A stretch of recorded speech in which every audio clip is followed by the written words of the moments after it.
Welcome to I'm Not Joking, the podcast where a behavioral scientist examines what it's like to live a humorous life. Glimpse into the lives of the funniest people in entertainment, business, and science as your host, Dr. Peter McGraw, explores their habits, motivations, and secrets to success. Get ready to fire up your brain and your funny bone. Now, here's your host. Welcome to I'm Not Joking, the podcast that looks at the lives of funny people. I'm Peter McGraw. Today's guest is Tony Horton. Tony is the creator of the famous fitness series, P90X, and an array of follow-up workout programs. He's a professional speaker and author of several books, including Bring It, Crush It, and The Big Picture. Welcome, Tony. Peter, so I'm supposed to be funny. Is that the whole deal right now? You qualify. I feel funny, oh, so funny, and I don't know. I think I've had some funny people who were notably unfunny on the podcast, so don't feel pressure. Well, I'm not going to force anything. If it springs upon me, if I feel like there's a moment of humor, then I will.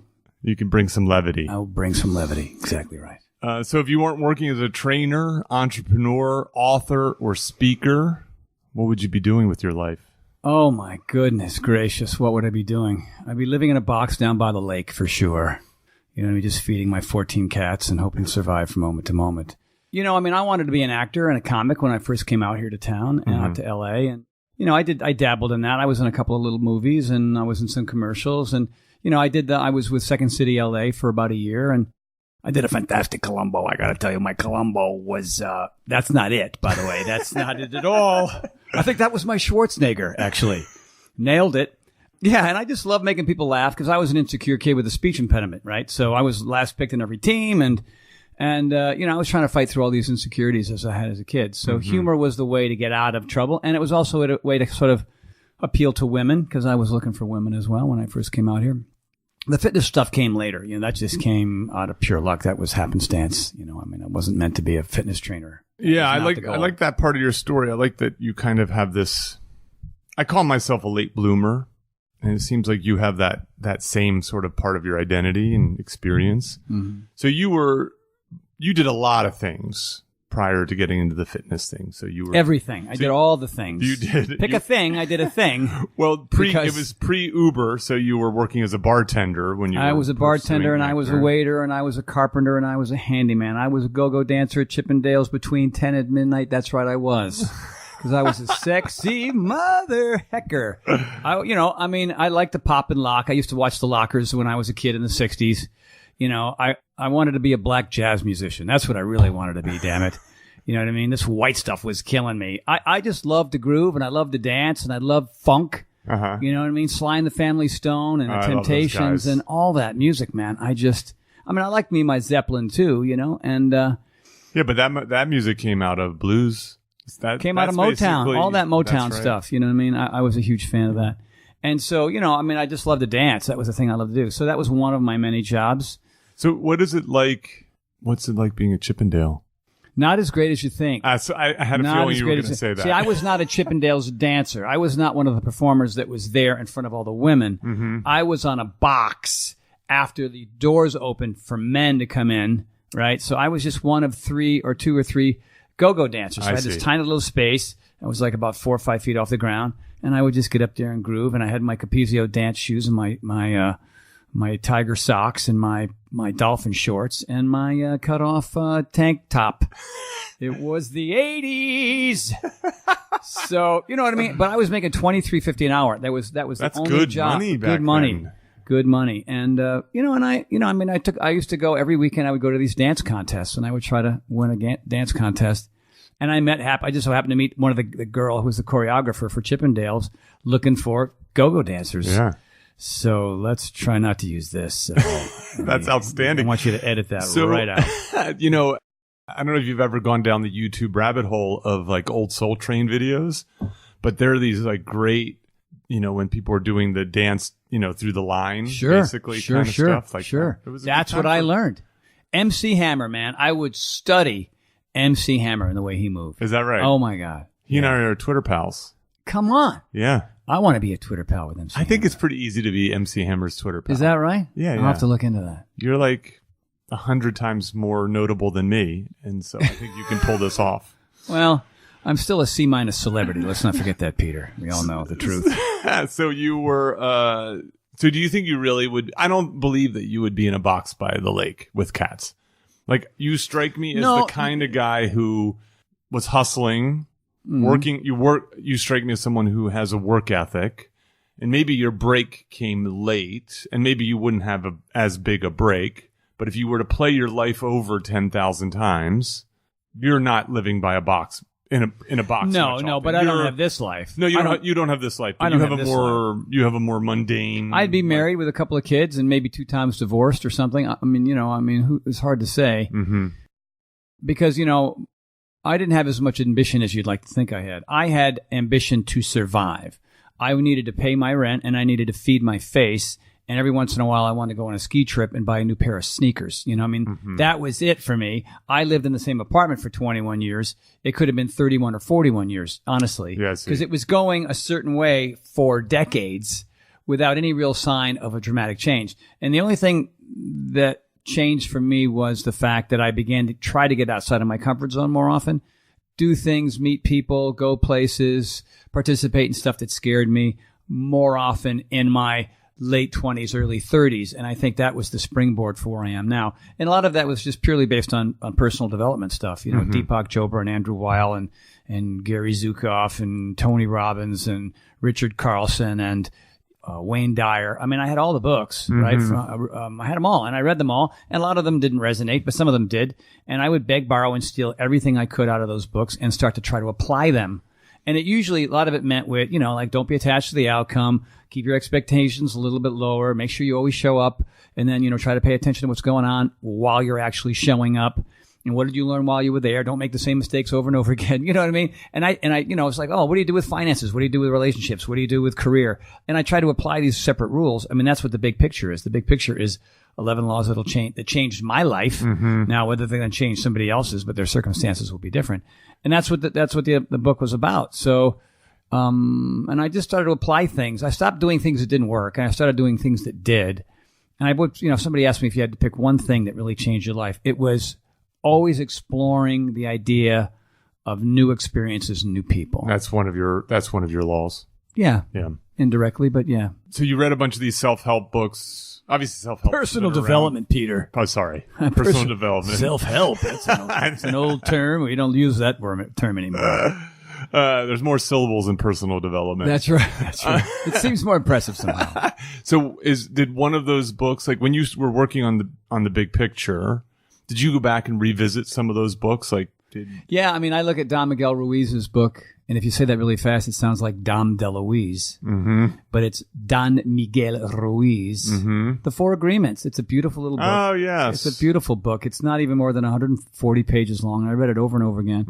And I read a lot of Wayne Dyer stuff and Gary Zukav's, The Seat of the Soul. The four agreement. One of them is don't take things personally. Yeah. That's one of them, right? One of them is do your best. Do your best. I stole part of that one. Okay. Do your best, Dan. It's imitation. It's not stealing. Forget the rest. That's exactly right. Yeah. And then Dan Millman's books, The Way of the Peaceful Warrior, The Warrior Athlete. He's written 20 books. And Millman Millman used that interesting mix between personal development and how athletes should think and train and, get better. And that I really like too. That sort of fit into where I was going. So before we get to the fitness stuff, you were telling me separately, I was interviewing you for my own book, you did pantomime. Yes. Which I find, so there's a lot of very interesting things about you. That I'll get in a box right now, Peter. I'll get in a box and I'm going to need a key to get out. So that might be the most interesting. How did that happen? How did you get into pantomime? Well, there was a couple on TV. I think it was on ABC. Somehow I remember that, the Shields and Yarnell show. So I was always fascinated with physical movement. I was always fascinated with not athletic movement, different. Dancing and miming. They were like, if you looked at a lot of the popping and locking that was going on in the 70s, that you'd see a lot of these R&B artists. Yeah, that's doing. very pantomime-like. Yeah, Michael Jackson, right? Walking in the Wind. That little bit where he's walking backwards. That was something I just was so fascinated in learning how to do that and creating that space, whether it be a ladder or a balloon or a wall or a doorknob or a can or leaning up against something. and then piecing that into a little show, And so remember, You were like busking. I was what? You were a busker. A busker. It's only the second time I've heard that expression. Yeah. Yeah. Well, like a vaudevillian. Street performer. You're a street performer. Busker. Yeah. I like these. I'm keeping the syllables to a minimum. Yes. Busking. I like that. I haven't heard that much. But yeah, so, I had a speech thing as a kid. And it was my way to perform without having to say anything. I see. And still being humorous without having to stutter or stammer or clutter. So you had a stutter. I had a speech thing called cluttering. Cluttering. It's like with a K? It's with a CL. With the CL. Cluttering. Okay. It's really. I was talking to my friend Chris Titus, who's also a comic, who you should probably talk to. He's a funny boy, and he has a very similar thing, and he still struggles with it today. Okay. But he makes it part of his act, which is really smart. It's just a matter of learning to slow down. You know what I mean? And being more secure with what it is that you're going to say, and when you're insecure and you feel as if no one really wants to listen to what you have to say, you sometimes have a tendency to speed it up so that they'll listen. Yeah, you're nervous. Get it in, get it out of the way, and hopefully you'll have a response. And that just came with time and from practice. And I would get books and I would record reading the books out loud as a way to cure yourself. As a way to cure myself, just hear how I spoke. I was pigeon-toed on top of that, and I remember walking into my school for years. And there were these big plate glass doors. It was about 20 yards from the curb to the. Don't mind that ring. It just happens. We're at home. And I would watch myself walk pigeon-toed, and I would purposely try to straighten my feet. And I would do that every day, and eventually I worked my way out of it. I did the same thing with the speaking thing. And occasionally I'll still do it. It'll pop in if I'm tired or if I'm a little bit nervous or something. It hasn't gone away completely. I don't think I've brought this up on the podcast before, but I'm a little pigeon-toed. And I have this very interesting... Not that there's anything wrong with that. No. I like to think that it helps me be a little faster. A lot of sprinters. A lot of good athletes are slightly pigeon-toed. Yeah. So I actually was born with my feet completely turned in. So I'm actually have my hands out facing each other right now. Oh, I see. And just because I think the way I was positioned in the womb. And the doctors, this is a long time ago before this, I'm sure there's better ways to treat this now. They put me into 2 full-length casts, pushing my feet out with a bar. Wow. My sister had a similar thing, but it was a hip issue with my sister, Yeah, and my mom said that I destroyed a few cribs because, I would move, you're a kid, you're a baby, you just move around, and I would be like banging these casts into these into the side of the crib, into the side of the cribs. Yeah, a lot of shrapnel in the bedroom there. But it's really fascinating because my father was in the Army at the time, so I was being treated at an Army hospital. So we had which Army hospital? It was in Okinawa, it's Camp Kui. Oh, and because I was at Schofield Barracks in Okinawa. Is that right? Yeah, my father was a tank commander. Fascinating. Check that out. Yeah, mine was 1970. Yeah, I was 62, 34 I see. For me. Yeah, fascinating. Yeah. So he managed to avoid Vietnam and was stationed there. I think about that. I take my physicality for granted in some ways and my good health and so on. But, occasionally you see someone who has that problem, especially if, I've traveled all over the world. You're in some foreign land where you don't have the means for that, and someone can't walk, barely can walk, walks awkwardly. And so I think about that. And they're ostracized as a result of it. Indeed, yeah. Unlike this country, we want to fix every single thing we can find. Yeah. Well, I'm glad they fixed that because... For you, yeah. For me, that's... So that's really interesting. So you're... Pigeon-toed pals talking about comedy. Brought to you by Tony and Peter. On this week's show... Braces and not how to break your crib. Moms. No, yeah, it's weird. I forget about it. I can't remember last time it's probably been 5 years since I've told that story. Well, I hope you don't have nightmares tonight as a result of me bringing it up, Peter. I don't think so. I actually, I think we're sort of living in a time now where there's even more, you're awash with personal development, right? It's sort of there's many, many more books. Oh. Now we've got YouTube, we have this, and of course the reason is it's hard to develop yourself. right? It's hard to improve You don't get that in yourself. school typically. I never got it in the 60s and 70s. You don't and get it today. I Yeah. do a tiny bit of this in my MBA class, and the students are kind of amazed. It's so fascinating that college is sort of pitched as a place for development, right? To turn people into Working adults, productive adults people, and yeah. so on. And we do nothing to teach people about what it means to live a good life. We actually create a system that doesn't actually allow people to flourish mentally, physically, and so on. So, for example, if you really cared about students' well-being, there's no way you would run a semester the way that a university runs a semester. Right. No. Right? Where you give them all their exams in 3 days.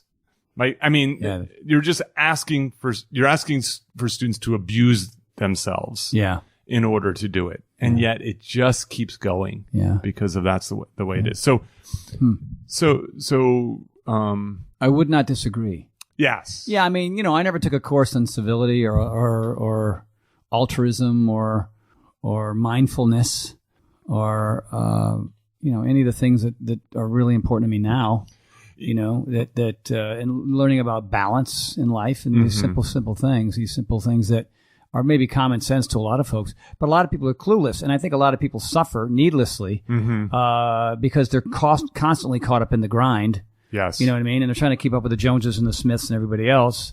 And it's all about stuff and money and success and, how big your boobs are. It's just gotten out of control. But it's been that way for a long time. And there's a small segment of society who begins to get it. I mean, I have this Paragon camp coming up at my house here in August. Had one in March. And that's what it's about. It's not just about, hey, let's see who can kick the other person's butt.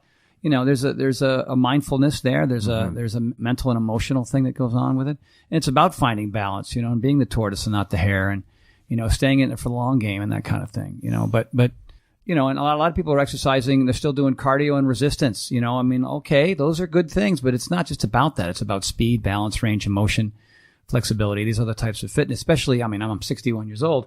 And the reason why I feel better than I did at 25 is because I'm spending as much time working on my recovery as I am beating my ass with 6 days of work of fitness. So, it's these simple things and people don't know it. So, why not be a mentor to folks who still want to learn? Yeah. I mean, even though we're sort of awash with this stuff, there's, first of all, not all of it's good. And then also not everybody's paying attention. And then even when you are, it's not easy to do. Right. Actually, two things that you just said are of interest to me. I just had a conversation with a good friend of mine he's in this sort of liminal state. He's thinking about his next steps in his career. He's an academic. We had this sort of far-ranging conversation about these possibilities. If he's listening, he'll know this will sound familiar. And I said, look, I hate to bring this up, but before you do any of that, you need to take care of your body. He's 30 pounds overweight and he's in his 50s. And we started talking about nutrition. We talked about working out, and he's like, well, I do the elliptical for like an hour. Yeah. And I said, the elliptical's like AA. It's not the pros. Yeah. You may sweat, you may burn calories, but it's not, it's tricking you into. It's single A, man. It's single A. I mean, it's a rehab, it's a rehab machine. It's a rehab machine that got turned into a piece of fitness equipment. Is that right? It's exactly right. I didn't know that. It's a rehab machine for people who get injured, because it's zero impact. But if you go faster, remember the Gazelle? It's a fancy Gazelle is what it is. It's an upgraded, expensive Gazelle. I don't know what the Gazelle is. Gazelle was a Tony Little product where, it was kind of an arms and legs thing. You could have it in your house, and you could lean back and you lean forward. I mean, it was certainly better than nothing. There's always something that's better than nothing. But if people really want to lose weight, and they've got to learn something, there's got to be a learning curve a little bit. There's got to be first grade, second grade, third grade, fourth grade, grad school. There's got to be all these different stages. But if you're stuck in first grade, and that's what the elliptical is, it's first grade of fitness. Yes. Then that's as far as you're going to get. You might lose a few pounds. That is if you eat right and you're hydrated and all these other little things you do in your supplements. But it doesn't teach you anything. It doesn't, there's no there. There's no resistance there. There's just only one kind of cardio. Like when I do cardio, I have 8 machines and I jump from one to the next, either every 5 minutes or every 3 minutes. And I do that for an hour. So I'm on my bike and I'm on my verse climber and I'm on my treadmill and I'm on my rowing machine and then I get on the rope and then I get on the ski machine and then I get on the rowing, the slide board and I go around and around and around. I'm preventing the boredom and injuries and plateaus that come from just getting on the elliptical. And you're sitting across from me and you are clearly fit. You look, and Let you me look down. And Good God. And you look young. So I had this experience. Well, I'm in the right lighting. You sat me in the right seat, Peter. I did. I put you in the your front lit. Your yes, front lit. I am, baby. It's interesting because I was sort of, after I gave this pep talk to him, I had a workout later that day and I was a little bit low energy, I'll admit. And I just decided to sort of turn up the volume on the workout. So I was going to do like a very simple workout. I was going to do overhead squats. I was going to do double unders and I was going to do chin ups. Okay. So, try to work some, get the whole body in. Whole body in. Yeah. And so what I decided to do that's a challenging workout. We're using, lots of muscles and different types of things. So I decided to put it on a clock. So I just did what I don't know if it came out of CrossFit, but this an AMRAP, as many rounds as possible. So I picked a weight, I picked a number of reps for each of those things, and then I just did as many rounds as I could in 25 minutes. Right? So it's only a 25-minute workout, and people go, "Oh well, it's only 25 minutes." It's nonstop. It's a hit train. Exactly. Hit sequence. Yeah. And I was ruined afterwards. I was panting, drenched in sweat. This is at Equinox, where everybody looks so beautiful. Right. Everybody's working out, but they're working out to look beautiful, and they look beautiful while they're doing it. I'm just like the least beautiful person in that place. Wait till today's workout, my friend. I know. So this is very exciting. So we're doing a workout after I'm joining you and some, I don't know who these other people are. I don't either. They're just going to random folks off the street. These are I open up the gate, people come in, I ring a bell, and we start. So we're going to do, we're going to be in less than an hour. We're going to be doing a workout, which I'm very excited about. But one of the things that I did was I've been pushing myself really hard, and I just have been getting a little lethargic, and I've been sore at the beginning of workouts and so on. And so even though I didn't want to do it, I took 2 days off. I mean, I've done some movement. I went on walks. I did some stretching. Right. Like I moved my body around, but I didn't do exercise. Though. That's smart to do. And only 10% of it was to try to impress you. The rest of it was designed to just let my body heal, which I think it's interesting. I think most of the population just doesn't work out hard enough. Or at all.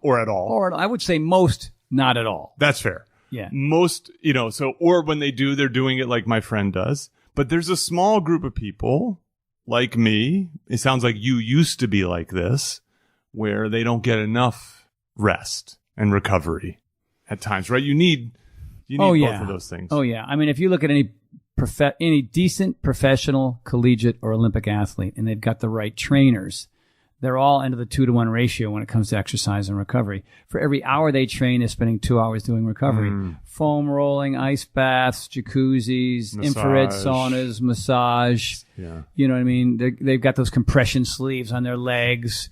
They're going into some, hyperbaric chamber. They're doing all that stuff. I mean, you look at LeBron James, and he's still going strong because he understands the 2-to-1 ratio. Yeah, I read an article, he spends $1.5 million on his body every year. Yeah. Which is a good investment when you're, when you're trying to do what you're trying to do. Yeah. To be that good. The big one of, I think, which is really hard for the average person is sleep. Evidently, of the recovery tools, sleep is the most important. The most by far. It's the easiest. It's the simplest. A lot of people, they're on lousy mattress. They're on bad pillows. They're in a room that's either too noisy or too quiet. Yeah. You know what I mean? They've got all this ambient light going on in there they don't need. They got their phones next to the bed. They're watching TV before they go to bed. This is a sanctuary, man. I mean, we got the Princess and the Pea issue here at our place. I mean, new pillows and new mattresses. I mean, holy smokes. I spent more money on mattresses and pillows and sheets. If everybody went out and got bamboo sheets and a decent pillow, oh my God, they wouldn't have to go to therapy anymore. I mean, I'm exaggerating. But that's true. I mean, our bedroom, my bedroom is pitch black. I'm fortunate to live up, as you can see, I'm up in the hills. It's pretty quiet up here. There's no traffic up here where I live. And it's a great place to sleep. And most people, oh man, I want to stay up late because I got this to do, or I'm on the internet. I want to watch my favorite late night show. And then, the alarm's going off at 6:30 or 7, and then maybe they're getting 5.5, 6 hours of sleep.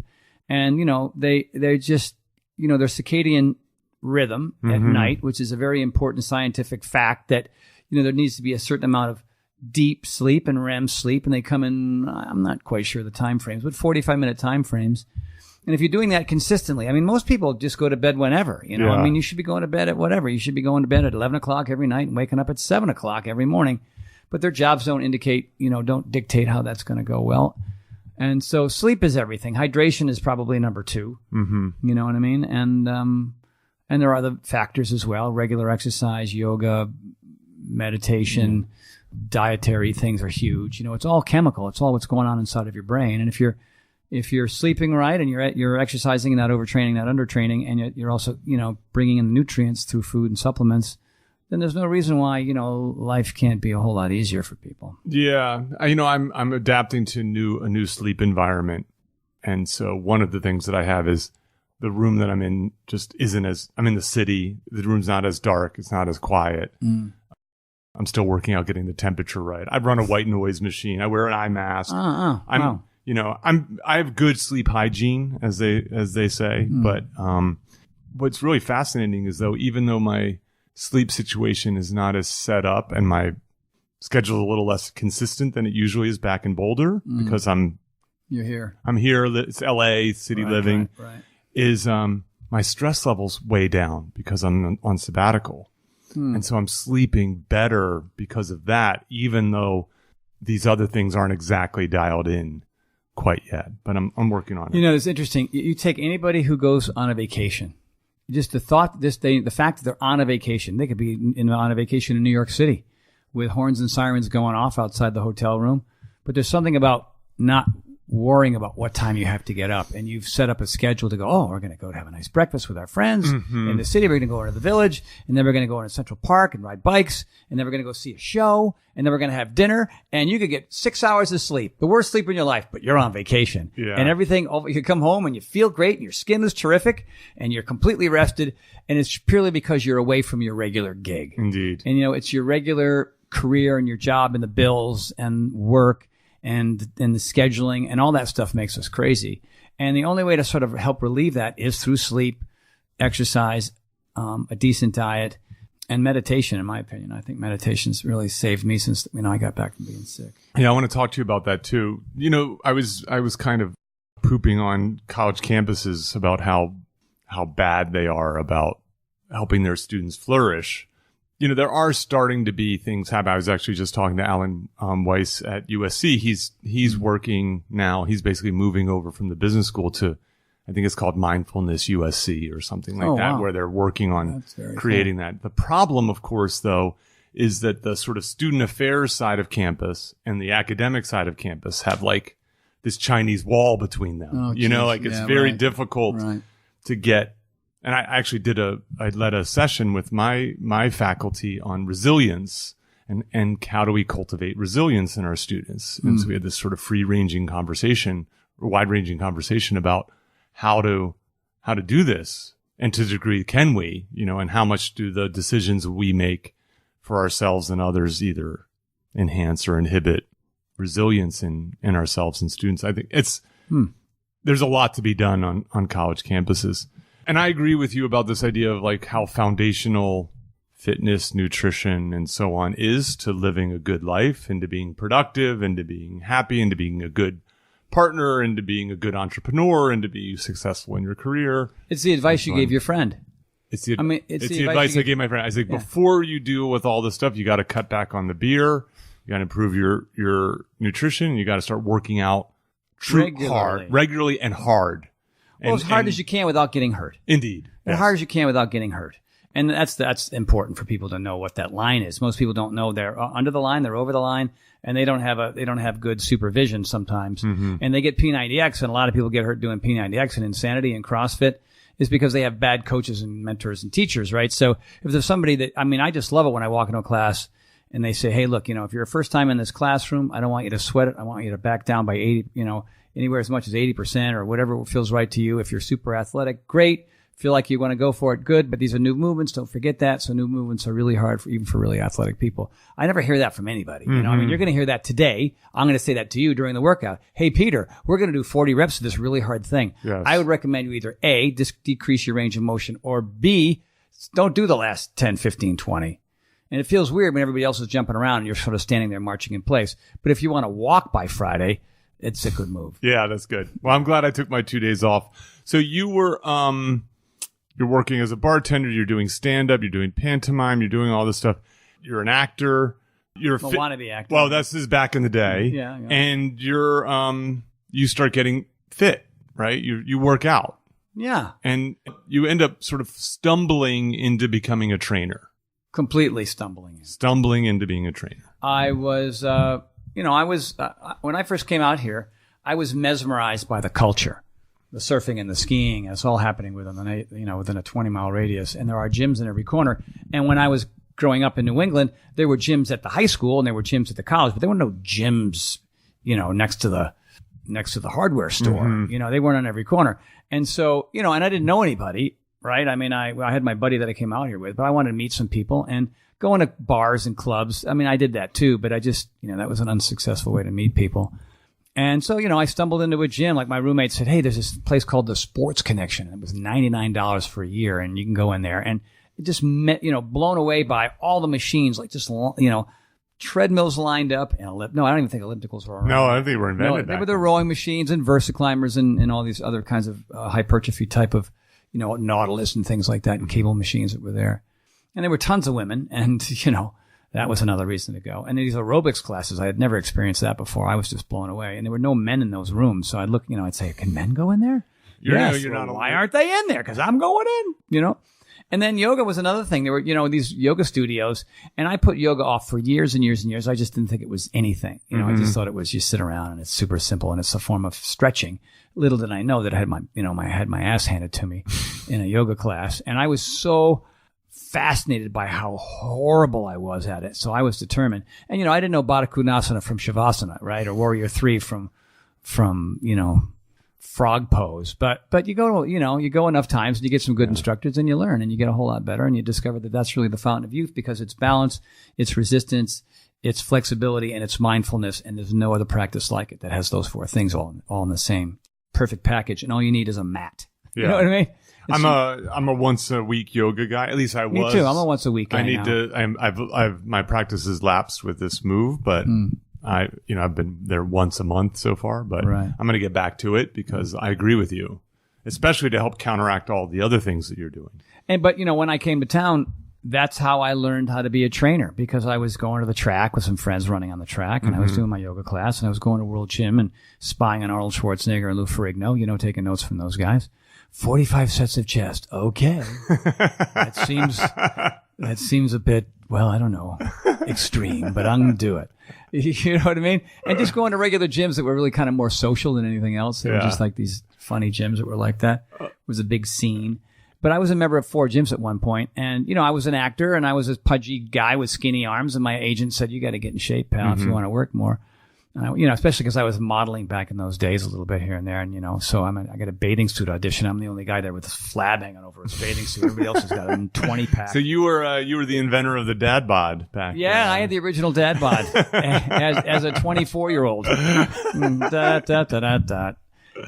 And so, I when I was doing all these other jobs, one of the ones that I ended up with that I actually had for quite a while that only required me to do that one thing was I was a production assistant at 20th Century Fox for Julia Phillips. Julia Phillips and her husband John Phillips made The Sting, with Robert Redford and Paul Newman. Yes. De Niro in Taxi Driver and Close Encounters of the Third Kind. So they had like bang, bang, bang, wow. three pictures in a row.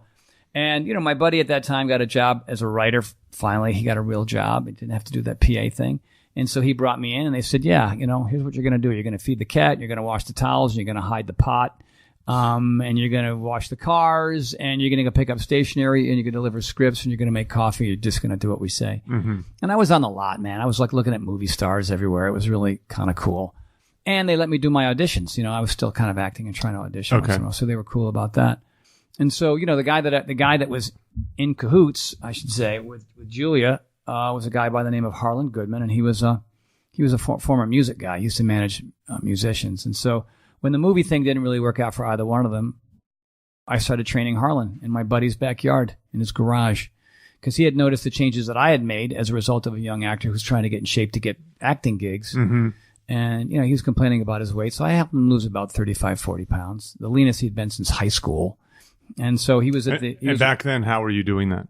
Weightlifting and cardio. Okay. Like we would go for runs, or we would hit a heavy bag, or if my buddy in his garage had a treadmill and a bike. Okay. So he would rotate back and forth between those two. Sometimes on a nice day, we'd just go for a run. Mm-hmm. And we would just lift weights, like, chest and back, shoulders and arms, old school. Old school. Yeah, total old school. Hypertrophy, just rotating those days, upper body, lower body kind of stuff. And he lost the weight, and then, he was walking down the hallway of East End Management on Sunset Boulevard, and Tom Petty was walking down the hall, and Tom's from Gainesville, Florida, and, hey, Harlan, you look great. What happened to you? And he said, I'm working out with Tony Horton. Tony Horton, give me his phone number. I want to call him up. And so Tom Petty calls me up, and my roommate picks up the phone. I've told this story more than once. And he says, Tone, somebody pretending to be Tom Petty. And I said, hang up the phone. So Bob hung up on Tom Petty. And then Tom called back. Hey, yeah, hi, I think we got disconnected. And Bob looks at me and goes, dude, this sounds a hell of a like the real Tom Petty. So I pick up the phone. Hey, Tom, Tony Horton, I'm Tom Petty. I was talking to Harlan Goodman, and he looks fantastic, and I'm fat. Nobody likes a fat rocker. So can you come to my house and not make me fat anymore? So, yeah, so I went to his house like the next day or the following Monday, and there he was, up the long driveway with the gate, and he lived in Woodland Hills at the time, and all these gold and platinum records on the wall, and I met him, and he put out his cigarette, and we started working out. And I had him for 4 months, and I got him in, the best shape of his life. About how old was he at the time? This was early 90s. Okay. Early 90s. So, oh my God, how old? Well, he passed away about 2 years ago, and he was 64. Okay. I'm 61 now. Yeah, he was I don't know. Okay. Can't do that math. 40s. 40s. Yeah, he was in his 40s. It's right when he was, when he had first met, shortly after that, he first met Ringo Starr and Traveling Wilburys. And Wilburys and all that. That was all happening when I was training him. Yeah. And was Tom a good client? Awesome. He did everything I said. I mean, I was there Monday through Friday. I was there every day. Mm-hmm. Except for the weekends. And, we would do the bench press and the push-ups, and we didn't do pull-ups back in there. We had a lat pull machine, and he would play with that. Uh-huh. And we had a heavy bag. I wanted him to hit that heavy bag, learn how that, that hand-eye coordination stuff. And he really loved it. He got really good at it, too. And then we'd just get him on the bike, man, and we would just to get him warmed up on that bike, get his heart rate going, get his heart, lungs, and legs going. And then we'd get off, and then we'd hit the bag, and then we'd just do weights. And we'd do different workouts depending on the day, much like the same type of a sequence that you saw in the early Power 90 and P90X videos, but without the equipment. And so now suddenly you're a celebrity trainer. To be a celebrity trainer, all you need to do you need is the one. One celebrity. You need the one, and you're a celebrity trainer. Yes. And then Billy Idol called, right, mate, bloody hell, fantastic. What'd you do to Petty, man? He looks fantastic. Can you go to my house? Because I want to get buff. And then he would throw the couple F-bombs around. Billy Idol's has always seemed like a fit guy. Like even today, he was right? wiry, he was a wiry, thin guy. And then, like anybody, if your behavior isn't spot on, you're going to start to grow a little belly on you and get a little pudgy. But I got him to the point where he was muscular and like he was built like me now. Okay. Now he's kind of a Pilates only guy. I mean, I saw him at a show, I don't know, about 4 years ago, and he pulled me up on stage and we sang Rebel Yell together. That's fun. Freakish. Yeah, Google that. It happened. I can find that. You can find that. Yeah. That's great. I mean, we didn't sing the whole song together, but he pulled me up and we were, Are you a singer? Can you sing? Come on, flat top, he come grooving up. No, I can't. Okay. I can't sing at all, Peter. White wedding. No, I can't sing. All right. I wish That's I still could. Fun. I need some lessons, but I think, my next life, I'm going to be a blues singer for sure. So now you're training a bunch of people, some more Billy successfully Idol, Tom than Petty, others. Annie Lennox, Bruce Springsteen, Sean Connery. Submarines don't react well to bullets. There you go. I had the boss, Bruce Bruce is like, hey, man. He's a big workout guy. He's a big workout guy, man. Yeah. I remember like he got like really fit. Yeah, in the way 80s.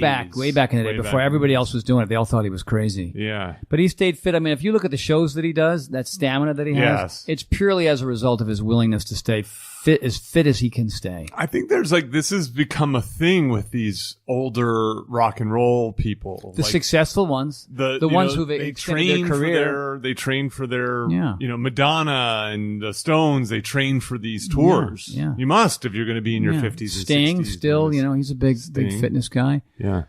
Yeah. Yeah. I mean, the ones that have these careers that want to keep going, they take care of themselves. So, okay. So now you're a celebrity trainer. You're doing all this work. And then how do you become the Tony Horton that everybody knows from P90X? Like that's your everybody. Everybody. I think not everybody. Not everybody. Oh, I would like it if we're everybody. but that's where you made a big splash and became kind of Yeah, I mean, it goes back to the personal development stuff. One of the books I was reading, there was a lesson at the end of every chapter, and the particular lesson at the end of this chapter was, go out of your way and do something really nice, a real favor, something extraordinary for somebody that you don't like or somebody that you're in conflict with, like somebody you just been, butting heads with. Yeah, just change as Tony Robbins would say, that change the paradigm in that moment, and just forget that you're having this argument or you're having this issue with somebody, and do something really wonderful for them. And I thought, oh God, I don't really like doing anything for anybody, even people I like. So this is going to suck, But so, I used to play with this in this basketball league on Saturdays, and all these lawyers. It was a lawyers league. I don't know what the hell I was doing there. I knew one of the lawyers, and there's this one guy who was, big, gruff CEO of this company, really, really smart guy. And we were always getting after each other, and we didn't really like each other, I thought. Mm-hmm. And in between games, he was complaining about his weight. And, I thought to myself, all right, I don't like this guy. I think I'll try to offer some workouts to this guy. Yeah, that's nice. And I went, hey, Ben, you want some workouts? I figured he'd say, no, I just get that left out of the way, check that box, and go on. And he said, yeah, don't you train all these celebrities? Which I was amazed that he even knew my name. Okay, never mind that I train celebrities. And I said, yeah. He says, yeah, I could use your help. And so he called me up, and I started training him on Monday, Wednesday, Fridays at my apartment in Santa Monica. And about a year later, he was about to hire this young kid called Carl Deichler. His name was Carl Deichler, out of Philadelphia. And he was a real go-getter and funny and animated and ambitious. And Ben thought he and I would really get along because we had very similar personalities. And so we did. I mean, Carl came over, and he was just a blast, man. He was just a great, funny guy. And now he's the CEO of a $1.4 billion company called Beachbody. Mm-hmm. And so he came to me, and he saw my style. He saw my humor. And he said, you know what, let's get outside of the box, and let's do this little project called Great Body Guaranteed or Great Abs Guaranteed.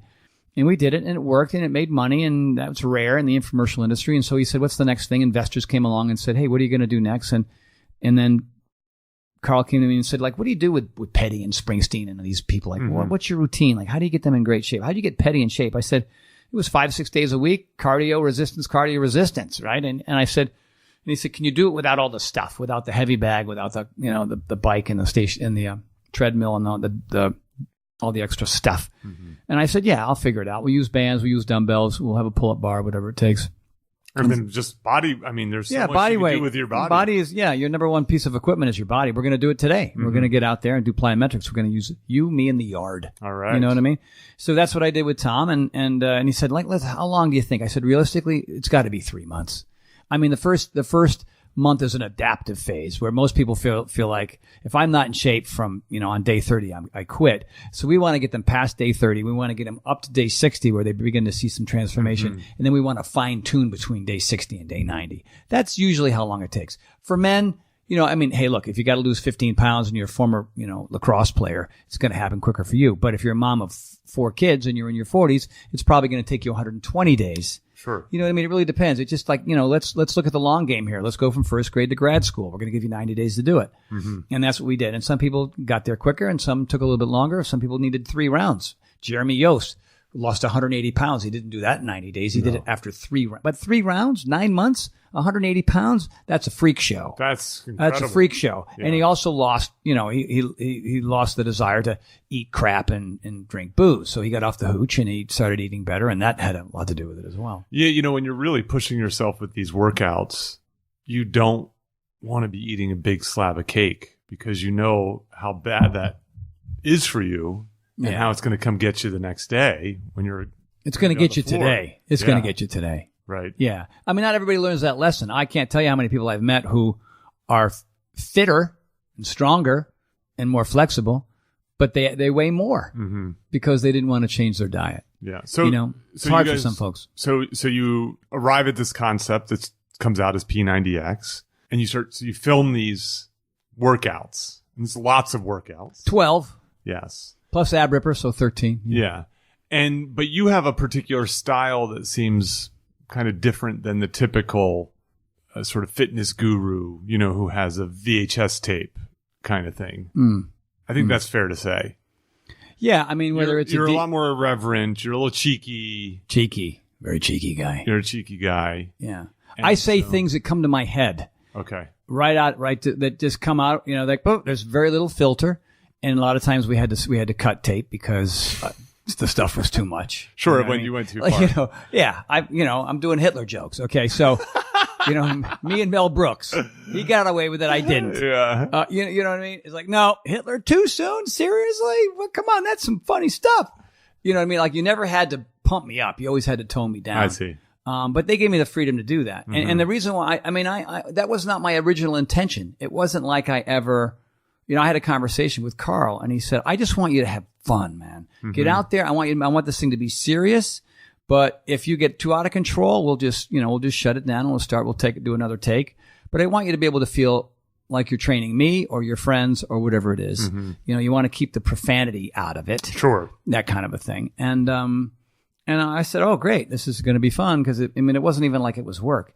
And we hired my friends. And we hired the people that were in the test group, people that I spent over 3 months with. So you developed this stuff with people doing these workouts. Oh, my God. Scripting these things. No, it wasn't scripted, but the sequences of the exercises had to be a certain way. Right. You know what I mean? I mean, if you look at whether chest and back, it's going to be push, pull, push, pull.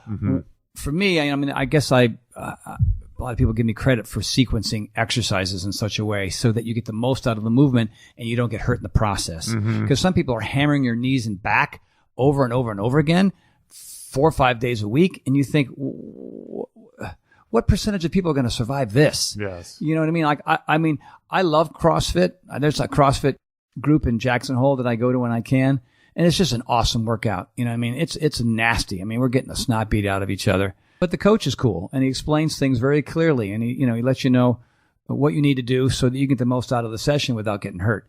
But a lot of people aren't doing that. You know what I mean? I was all about cueing. Cueing is everything as a trainer. How are you going to communicate a particular movement so that people, no matter what spectrum are on as far as intelligence, are going to be able to absorb that information and go, okay, left foot in front of the right, keep my chest and head up, make sure I'm breathing in the process, decrease the range of motion as I get tired, like all those different things. Hit the pause button. these are just things that came naturally to me because I want people to get results, not to get hurt. You kind of seem like, kind of a grassroots fitness guy, right? You said you were, you went to all these different gyms, you were trying lots of stuff out, then you get these training things dropped on you, so to speak. Did you have any training? Were you reading books? Not yet. What? Not yet. I see. I mean, it was all spying on other people and reading up on stuff. There's no internet yet, right? Of course. Sure. So I'm going to the library and the bookstore, getting bodybuilding magazines and getting how to track athletes train. These just sort of doing my own personal research and just talking to people. A lot of it was talking to people. And it was just like the personal development stuff that I was doing. I'm gathering all this information, but a lot of times I would think, well, that doesn't really work for me. That doesn't resonate for me. I don't think Tom Petty or Bruce Springsteen are going to like that. I see. So I'm not going to do that because a lot of it is sort of reading. As a comic and as a performer, it's about knowing your audience, right? So Bruce is an audience. Billy Idol's an audience. Annie Lennox is an audience. Sean Connery is an audience. And what is it that they need? Do they need stamina? Do they need strength? Is it more of an ego-based aesthetic shift that they're looking for? Does this client need more cardio? This one need more weight? This one need, because they're so inflexible, they need more yoga or stretching stuff. So it was just sort of reading that. That was just easy for me because I was a member of a yoga studio. I was a member of 3 different other gyms. Yes. So I'm getting different information that way on top of the reading. And then the certification came later, so. I'm going to come back to this in a second, but I want to ask a question that I've always had this sort of pet theory about really successful people in entertainment, science, business, the arts, that I've always kind of thought that these folks they're sort of supercharged. They have like a higher than normal level constitution. They're robust as an idea. And the reason is that, the average level of, I call it constitution. I wouldn't call it fitness, but like having a motor. Like I think, that when you have these really, really successful people in the world, they tend to have a motor. They don't get sick as much. They can work long hours, and that because part of success is just putting in the time, spending the hours in the studio, spending long hours working in your laboratory, pulling all-nighters as a, startup founder and so on. And so I'm curious, even though like these folks that you were training weren't fitness people, did you notice that they have that little special motor in terms of ability to work? You know what I mean? Have you noticed that? Because this is just a pet idea that Bruce I have. Springsteen was, I always felt that, yeah. Sean Connery, Bruce Springsteen, Billy, all of them, they were all willing to, at least from my point of view, willing to reinvent the wheel. Mm-hmm. They weren't trying to be like anybody else. I always felt like when hanging out with Tom that he loved being unique. I mean, he didn't, he stole a little from Elvis. He stole a little from the Beatles. He stole a little from rockabilly. He stole, like ice stealing, whatever you want to call it. Yeah, but there were certain things that resonated with him that he really liked. He incorporated in his music. Mm-hmm. And, Shirley MacLaine was one of the most interesting people I ever met in my life. I mean, she had such confidence and such a spark and such an opinion about things. You know what I mean? She was a really interesting lady to hang out with. Yeah, but all of them did. Yeah. I look at my own case. I just didn't like the way things were because they didn't work. Mm-hmm. They were boring. They were repetitive. They weren't fun at all. And exercise is hard enough. And so I said, well, how do I, for myself, this was for me initially. Look, I don't want to do yoga today. I want to lift weights. Oh, I don't want to lift weights today. I want to go to the track. I don't want to go to the track today. I want to do some kind of cardio. Like everybody's on the same machine for 45, 50 minutes. Like, what if I just bounced around from one to the next? I don't see anybody else doing that, but I'm going to do it because I want to, And so I remember when I was training Stephen Stills, we had 6 machines in a half circle in front of a big screen TV, and we would just go back and forth 3 minutes each because that's all he wanted to do. And I would think, oh, that's pretty smart, Stephen. I think I'll do that for myself. And so, it's just years and years of trial and error and being creative and being curious. It's about curiosity, I think. I think all those people, the one thing they have in common is they're really curious to sort of think outside of the box a little bit and reinvent the wheel for themselves and to see if other people want, find what they're doing is appealing. So you were reinventing a lot of stuff with P90X. And so it was tremendously successful, selling millions of copies. And then numbers, also you mentioned to me earlier that it was at the time, the most pirated. The single most pirated discs in the history of mankind. Yes. I'm not even exaggerating that. More than Gone with the Wind or Terminator 2 or so what makes P90X successful? Well, it works, right? So that's obviously if you do it helps. and you eat right, you'll change dramatically. You can transform your body. Yeah, it's fun, and one of the things, for the most part, one of the things is that the look and feel, right, of watching it is sort of appealing. Right. You were saying that you've told me separately in a separate conversation that you mic'd your fellow trainers. Well, the cast members. The cast members. Everybody had mics on, so that you could, if we were having a conversation, here we are warming up, right? We're doing this shoulder warm up thing, and because of the test group, we all came, we're all trying to, we're trying to entertain each other in a test group before we even shot these things, and it was like we were stirring a big pot of soup. You know what I mean? What's your soup? Oh, Moraine says, jam and potato soup. Of course, I get up and do a Hitler joke, and we have to cut and start over. And then everybody says something different, like, Bobby with navy bean. And then, of course, Scott says, okra. Okra. That is such an unusual soup. And so you're just commenting based on the dialogue that's going on back and forth. I mean, I was entertaining partly as a result of the people I was with. Yeah, and that's fun right. stuff that they were doing too. So, okay, so P90X puts you on the map. You have all these follow-up programs you do. I'm sitting in front of you. You're super fit. You've been super fit your whole life. Not my whole life. Not your whole life. Sorry. Yeah. But much of your my life. whole adult life. Adult life. Fair enough. But not so, in the not so distant past, you got really sick. I did. You had is it shingles? I had shingles. You got shingles. I got shingles because I had chicken pox as a kid. You get chicken pox, that virus is in your body forever. And it's activated for any number of reasons. Stress is probably the number one reason why people get shingles. Never thought I would. Never even thought I was under that much stress. But I got it in my ear, which is not a good place to get it because there's a lot of nerves in there that are attached to your brain, and those nerves get fried, and that affects your balance. Okay. Which makes you super nauseous. So your balance is crap. You're nauseous and vomiting all the time. You have no appetite, and you just I felt as sick as I've ever felt times 1,000. I just felt, I don't want to say I was suicidal, but I will say that I felt like if I died, it would be better. Yeah. At times. Well, I would literally crawl up into a ball and weep in my wife's lap. It was just that miserable because it's that, think about the worst flu, you know what I mean, underwater on top of Mount Everest. It's just, and it's constant. It's just constant. It's like having your arm cut off and it's constant. Like nobody fixes it. It was just, I can't describe it. The level of misery was a 12. Yeah, that sounds so horrible, especially for someone who I can't do anything. I can't eat anything. All I do is eat all day, sleep all day. Yes. And I can't drive. I can't earn any money. I'm just, and I'm wasting away. And so how do you treat this?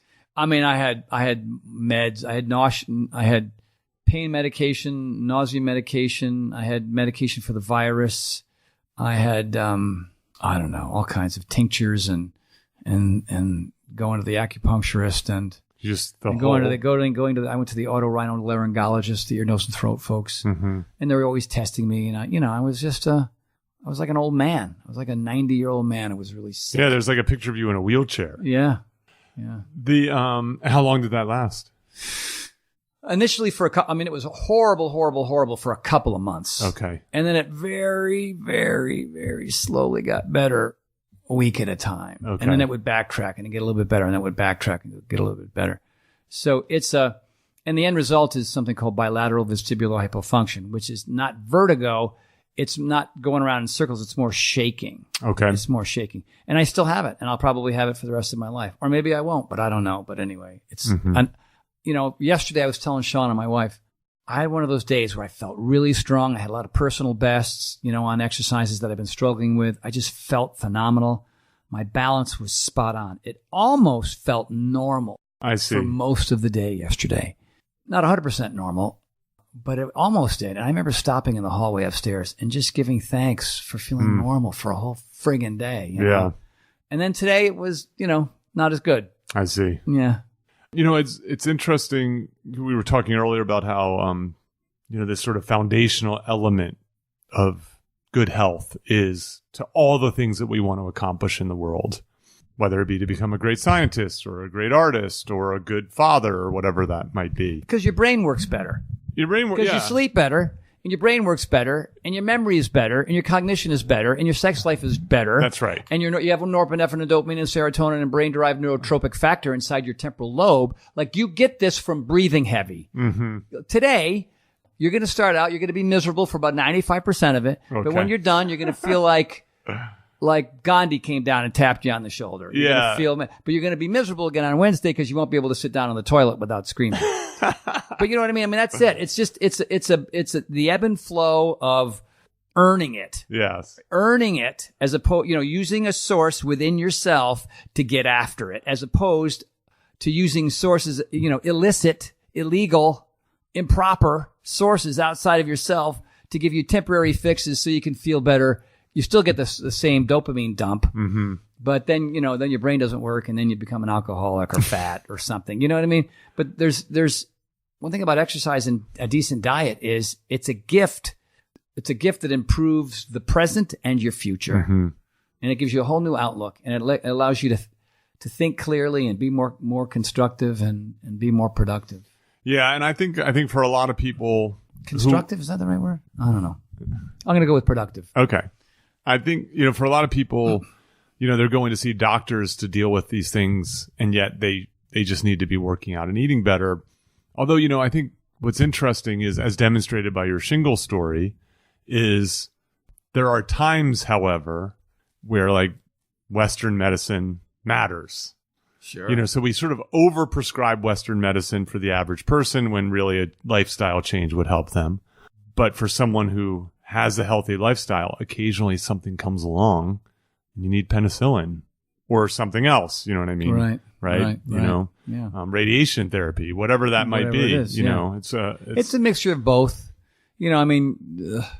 If I had dealt with the stress better, I probably would have never gotten this. Yeah, I was just super stressed out. That's interesting. That time. Yeah. We're almost wrapped here, but I want to ask a few other quick questions. So, speed round, ladies and gentlemen. Yes. So, boxers or briefs? I am. I'm working very hard to improve my professional speaking. It's one of my things. What I realized was my professional. Oh, you want advice now? Is that right? Yes, Peter? I'm using you for your experience. So I got really serious about. My professional speaking for a long time was just sort of limping along, and I didn't really have a great talk. While I'm that's a honest. good teacher, I wasn't really an outstanding speaker. And what I realized was I either had to stop doing it or I needed to put in a 10x effort to become really good at it. And I decided that I was going to every time that I've ever done anything in life that was sort of worthwhile, important. It took a 10x effort, right? A lot of these things were academic, but sometimes they were athletic and so on. And so I made a commitment that I was going to do that. And so I'm on that path right now. And I now have like just total killer talk, and I'm getting really good at giving it. But yet I still have a ways to go. Right. So what advice or tips do you have either for me or for someone who's contemplating a life as a professional speaker on the side or full time or whatnot? Well, there's so many people like us now that are out there giving advice to small groups and big groups. Number one, you've got to figure out the best way for you so that you become known for that. People know me for public speaking. They hire me, and partly because I was, a C- celebrity. That helps a little bit. I mean, people were asking me before I was even a public speaker. Be a public speaker. You had to be a public speaker. Hey, can you come and speak? Crap. I don't know what the hell to speak about. But I mean, I'd written the book, The Big Picture, right? So that's obviously there's material there. Yeah. One of them for me, that's one. Like, I mean, I'm already well known.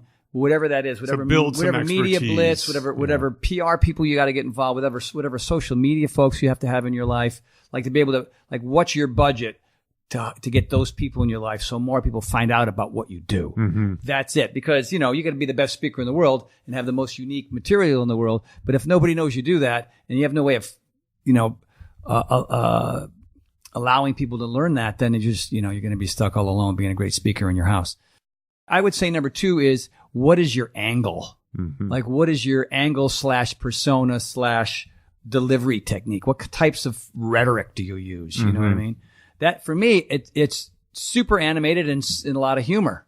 It's irreverent, animated humor. I mean, I get up there and pop on stage. I'm curious how you dress for your talks. I wear like a nice pair of slacks.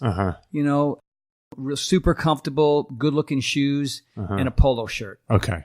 So you're showing off the guns. Yeah, I mean, I don't, you're looking at biceps down, okay? All right, but the polo, it's a nice, it's not a long sleeve shirt. It's because I move on stage. I do cartwheels and handstands and yoga, so I want to make sure that the clothes I'm wearing allows me to feel phically able to do what I want to do. Makes sense. Yeah. The other thing too is, does your talk have information that's hard to find, that has a huge impact on the people that you're talking to? That's kind of everything. Okay. Like, oh, wow, Peter's 7 laws on how you can have the most awesome life that you never thought you could have. You know what I mean? It's people love lists of 3s, lists of 5s, lists of 7s, lists of 10s. You know what I mean? And I have a PowerPoint that people look up and go, whoa. You know what I mean? I get up on stage a lot of times, nothing. It's just me and my picture behind me. Okay. And I can just riff for an hour. You know what I mean? And, you know, you look at Brent, and I would also say as a public speaker, look into Brendan Bouchard's stuff. Okay. Go study Brendan Bouchard. Go take one of his master classes. Okay. Wow. I mean, he is the man. He is the Tony Robbins of the 21st century. Brendan Bouchard. Okay. Burchard. Okay. Yeah.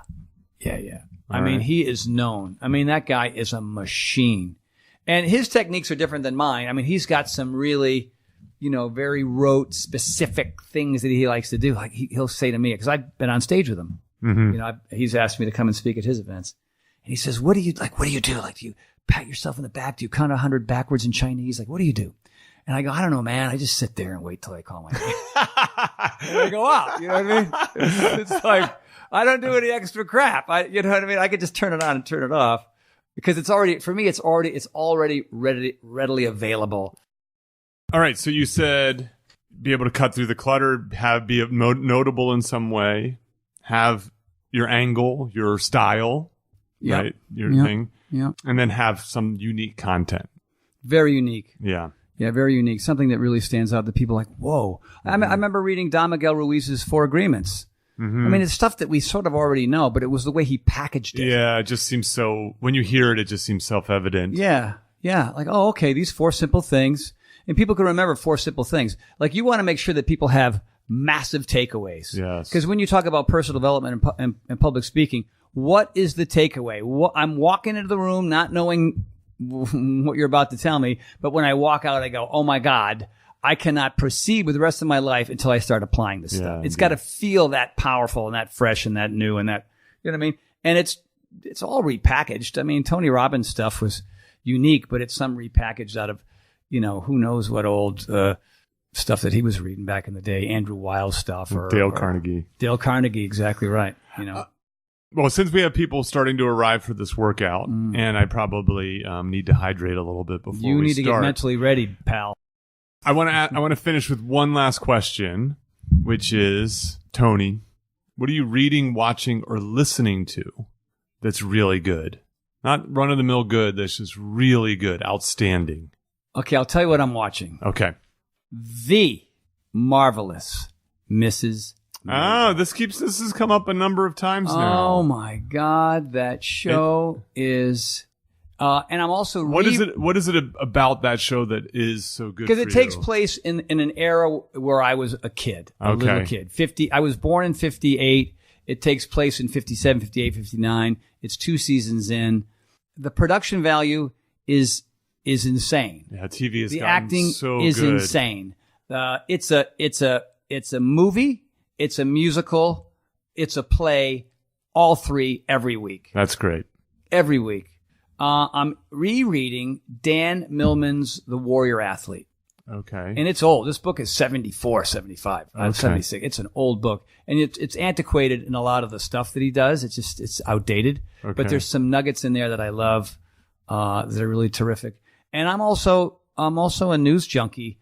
You know, I'm fascinated with what's going on in politics right now. I had a presidential candidate here at the House, helping raise some money for that person. I'm interested in, you know, just making sure this country moves in the right direction. I think we're kind of stuck a little bit in a lot of ways, and we're divided, and we shouldn't be because we're all Americans. I mean, good God, if aliens came in from outer space, it wouldn't matter what side of the aisle we're on. We'd all fight those aliens. Yeah. Are you? Is your political involvement new? No, I've been a political wonkish, you know, since I was in my teens. Okay. Yeah, I'm not involved. I mean, I always donated to candidates, but you know, to have one here at your home and doing that's another level. I only asked this because I interviewed Matt Walsh of UCB. You know him from, he plays a bunch. He's in Veep. Oh, sure. He was talking about how he's gotten involved and started supporting candidates and so on. And I think one of the, regardless of how you sort of feel about what's going on right now, I think one of the good things that's happening as people are starting. Are getting involved. They're getting involved. They're The situation kind of asleep. is presenting itself so people get involved. Yeah, people were sort of asleep at the wheel for a long time, and I see this as like regardless again of what you think, and maybe the near future seems a little bleak, but I think in the long run this is good for the country, right? In terms of having young people and not so young people getting involved in politics, right? Is I think is a good thing. Yeah, I think a lot of people think that our government has no impact on us whatsoever, and other ones feel like it's got way too much impact on us. But but just to sort of sit around and talk about it doesn't do much. If you get involved, then we all have a say, obviously. It doesn't have to be national. It can be local stuff. There's a lot of things locally that you don't like. And, when it comes to our general health or our, quality of our food or, whether we have plastic bags. People, yeah, sure. It gives people a purpose, and it unites us and it helps our whole society. You know what I mean? I always tell folks, work on yourself first and then finally get your act together. And then you begin to help the people around you. And then maybe it's your community and then maybe it's your country and then maybe it's your planet. And that also ultimately says you had one hell of a life. You know what I mean? Because it wasn't about you the whole time. Mm-hmm. You know what I mean? Like you trying to figure out how to get your act together while everybody else around you suffered. Well, figure that out because it ain't that hard. Exercise and eat right, meditate and sleep, get a job that you like, and then, stack a few dollars in the bank so that you can begin to focus on other people. And that makes for a phenomenal life. I don't know how many good people are going to be here. Maybe 10, 12. We've had as many as 25. I don't think we'll have that many today. But I do this voluntarily. Nobody pays. Uh-huh. They all drive to my house and we crank up some music from the 70s and 80s and we jump around and everybody feels better afterward.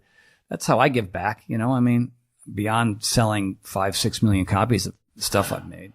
Well, Tony, I think you can very easily point to having changed people's lives. And I really appreciate you taking the time for this little podcast. Oh, it's going to be a big one now, Peter. It's going to be C- Tony Horton level action right now. I'd be very happy with that. You and me, cuckoo, taking over the world, changing lives. So thank you for that, and thank you for the pain you're about to put me through. Well, thank you for participating in this level of pain. I'm looking forward to it. But, do your best and forget the rest and you'll be okay.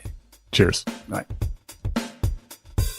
Thank you for listening. Don't forget to visit petermcgraw.org for more information about our guests, show notes, and social media links.